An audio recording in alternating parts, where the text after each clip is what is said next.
예루살렘 주민 여호수 족속을 유다 자손이 쫓아내지 못하였으므로 여호수 족속이 오늘까지 유다 자손과 함께 예루살렘에 거주하니라. 아멘. 오늘 본문 말씀은 여호수아 15장 20절로 63절 말씀입니다. 가나안 땅을 입성한 유다 지파가 차지한 영토에 대해서 이야기하고 있습니다. 처음에 주어진 본문을 묵상할 때 유다 지파가 분배받은 땅의 이름과 성읍이 열거되는 내용이라 말씀을 나누기에는 좀 난감하게 저에게 다가왔습니다. 그러나 재차 말씀을 몇 번 묵상하다 보니 63절 말씀이 현재 내 신앙의 환경과 살아가는 태도를 들여다볼 수 있는 말씀으로 다가왔습니다. 본문의 내용을 간략하게 요약해보면 여호수 족속은 가나안의 7족속 중 한 족속으로 여호수아에 의해 산지에서 패배하여 쫓겨났지만 여호수 족속은 여전히 예루살렘의 거주민으로 버티고 있었습니다. 예루살렘은 유다 지파와 베냐민 지파가 땅을 분배받은 경계 지역에 위치하여 두 지파가 연합하여 여호수 족속을 쫓아낼 수도 있었지만 실패하고 유다 지파는 여호수 족속들과 함께 공존하게 됩니다. 하나님께서는 가나안의 입성 과정에서 가나안 족속을 진멸할 것을 명하십니다. 그 이유에 대해서 신명기 20장 18절에 이는 그들이 그 신들에게 행하는 모든 가증한 일을 너희에게 가르쳐 본받게 하여 너희가 너희 하나님 여호와께 범죄하게 할까 함이니라. 또한 신명기 31장 16절에 또 여호와께서 모세에게 이르시되 너는 내 조상과 함께 누우려니와 이 백성은 그 땅으로 들어가 음란히 그 땅의 이방 신들을 따르며 일어날 것이요 나를 버리고 내가 그들과 맺은 언약을 어길 것이라. 이와 같이 하나님께서는 분명하고 명확하게 가나안 족속들이 진멸되어야 할 이유를 밝히십니다. 이는 가나안 족속들이 패역함에 대한 하나님의 심판이며 또한 가나안 족속들에 의해서 이스라엘 백성들이 패역된 죄를 범하지 않도록 하기 위한 하나님의 계획이십니다. 그러나 이스라엘 백성들은 하나님의 명령을 따르지 않습니다. 땅을 정복하는 과정에서 마지막에 와서는 예루살렘 원주민인 여호수 족속을 쫓아내지 못하였습니다. 힘이 모자라서 그 땅을 정복하지 못한 것이 아니었을 것입니다.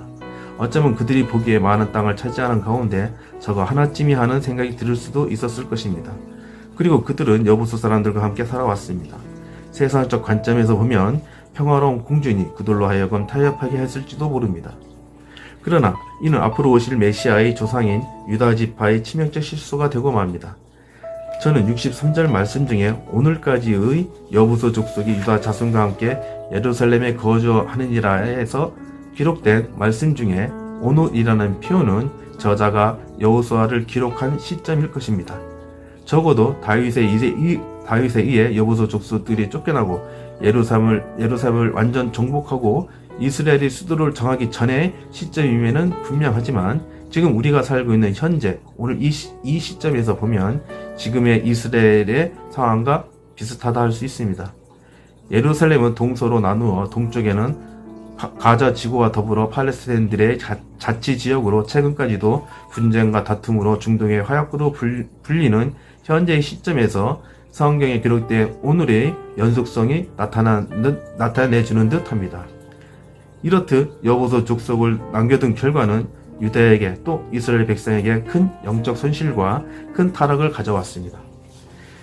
다윗에 의해서 예루살렘이 완전 정복에 이르기까지 400년이 시간이 걸립니다. 이 400년은 요셉으로부터 애굽 생활이 시작되어 모세에 의해 홍해를 건너기 전까지의 시간, 즉 이스라엘 백성들이 애굽 노예 생활 기간과 똑같은 400년이 걸렸습니다. 애굽에서의 400년, 그리고 가나안 땅 여호수 족속과의 400년, 이런 시사하는 바가 분명히 있습니다. 우리나라가 일본의 36년간 강점기 시절이 80년이 지난 지금도 일본의 잔재가 우리 생활 깊숙이 남아있음을 우리는 알 수 있습니다. 400년이라는 시간 속에서 여호수 족속들의 문화, 관습, 생활, 양식들이 이스라엘 백성들에게 지대한 영향을 끼쳤을 것은 당연하다 할 수 있습니다. 실질적으로 그들의 언어와 문자는 히브리어의 알파벳에 큰 영향을 주어 현재까지도 그 흔적이 남아 있습니다.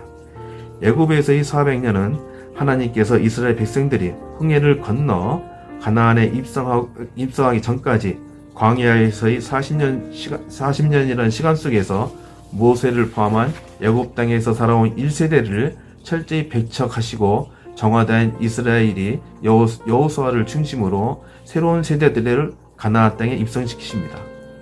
그러나 여호수아의 40년을 공주는 2025년 현재까지 이어져 오고 있습니다. 종교학자들은 세계 3대 종교의 유일신이 함께 공존하는 곳이 예루살렘이라 합니다. 기독교, 유대교, 이슬람교입니다.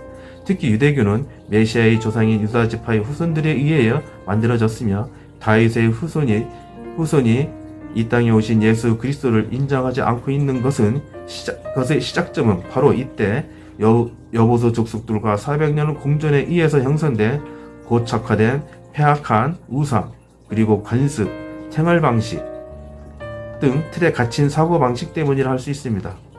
이는 젖과 꿀이 흐르는 가나안 땅에 입성하는 과정 속에서 가나안의 7 족속을 진멸하라는 하나님의 명령에 불순종한 결과물이라 할 수 있습니다. 63절에 기록된 말씀은 우리 신앙생활에 동일하게 적용되어집니다. 하나님께서는 우리에게 놀라운 은혜와 축복을 주셨습니다. 그러나 그 약속은 언제나 하나님의 말씀을 신뢰하며 온전히 순종할 때 비로소 완전하게 이루어집니다. 그렇다면 우리 신앙생활에서의 여부수는 무엇일까요?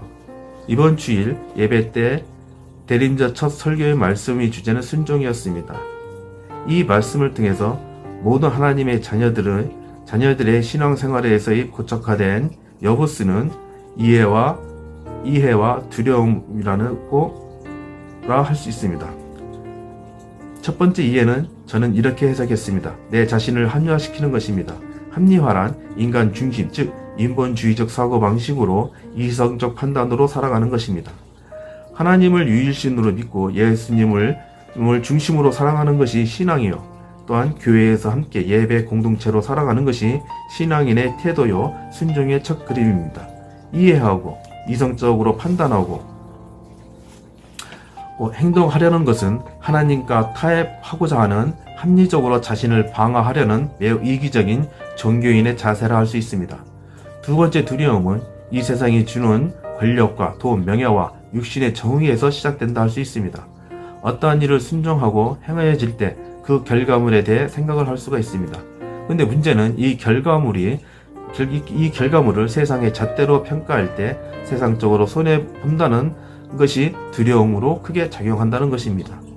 하나님의 사역을 감당할 때 쓰여지는 시간과 노력, 그리고 물질이 쓰여질 때, 특히 생업과 중복되어 큰 수익이 생길 일이 생겨 갈등이 일어날 때 세상 것을 취하지 못하고 또한 세상적으로 뒤처진다는 두려움이 현재 우리 모두의 공동 여부수라 할 수 있습니다. 그렇지만 상황 가운데에서 끊임없는 믿음의 싸움에서 또 믿음의 결단을 통해서 부족한 부분들을 채워가고 주님을 더욱더 닮아가는 우리의 모습이 변하려고 기도한다면 하나님께서는 우리 환경을 바꿔주십니다. 우리가 순종할 상황도 허락하시고 이해와 두려움, 손해보는 일이 없도록 하나님께서는 준비해 주실 것입니다. 우리에게 여부수를 제거하는 길은 순종하는 마음입니다. 기도하시겠습니다. 하나님 말씀에 온전히 순종하며 우리의 삶의 모든 영역에서 고착화된 여부수로부터 건져 주시옵소서. 때론 우리에게 주어진 상황이 이러지도 저러지도 못하는 괴력 같은 일로 손해를 볼지라도 이 일이 하나님께 순종하는 생기는 일이라면 감당할 수 있는 믿음을 주옵소서. 오늘 하루의 일과 속에서 신앙의 여정이 유혹과 죄를 이기고 주님의 뜻을 이루게 하는 일상이 되게 해 주시옵소서. 주님이 주시는 담대함으로 모든 도전을 극복해내고 하나님의 평안을 누리는 하루가 되게 하여 주시옵소서. 예수님의 이름으로 기도합니다. 아멘. 계속해서 공동 기도와 또한 각자의 개인 기도로 기도하시겠습니다.